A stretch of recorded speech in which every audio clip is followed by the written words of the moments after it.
সরস্বতী পুজোর বাজারে উৎসবের আমেজ। সরস্বতী পুজোকে ঘিরে ইতিমধ্যেই উৎসবের আমেজ ছড়িয়ে পড়েছে চুঁচুড়া সহ হুগলি জেলার বিভিন্ন এলাকায়। সেই সঙ্গে বিদ্যালয়ের ছাত্রছাত্রীদের মধ্যে বাড়তি উন্মাদনা।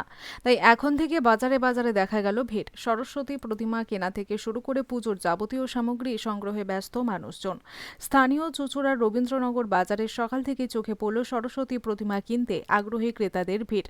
ভালো ও সুন্দর প্রতিমা আগেভাগেই কিনে নিতে চাইছেন অনেকেই।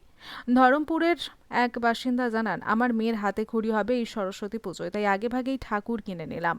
এখন নতুন জামা কাপড়, ফল ফুল সব কিনতে হবে।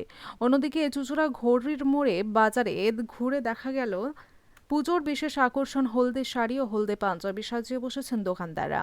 সরস্বতী পুজো মানেই হলুদ রঙের সাজ, এই ভাবনাকে মাথায় রেখে দোকানগুলিতে ভিড় জমাচ্ছেন ক্রেতারা। সব মিলিয়ে সরস্বতী পুজোর আরাধনার আগেই চুঁচুড়া জুড়ে শুরু হয়ে গেছে বাঙালির পুজোর প্রস্তুতি ও উৎসবের আবহ। সরস্বতী ঠাকুর কিনলেন? কালকে একদিন পরেই তো আবার পুজো, কি বলবেন? এই আমার মেয়ে এবছর প্রথম হাতে খড়ি দেবে, বাড়িতে ছোট করে একটা পুজো হবে, তারপরে স্কুল যাবে, স্লেট পেন্সিল কিনেছি, নতুন জামা কাপড় কিনে দেওয়া হবে, যেহেতু ও হাতে খড়ি দেবে এবছর। ওরও বেলায় তাই করা হয়েছে, এবার ওর বোনের বেলাও সেম জিনিস করা হবে। বলছি ঠাকুর তো কিনলেন, আরো তো ফল ফলাদি কিনতে হবে। হ্যাঁ, অবশ্যই, আর কি কি অনুষ্ঠান হবে বাড়িতে?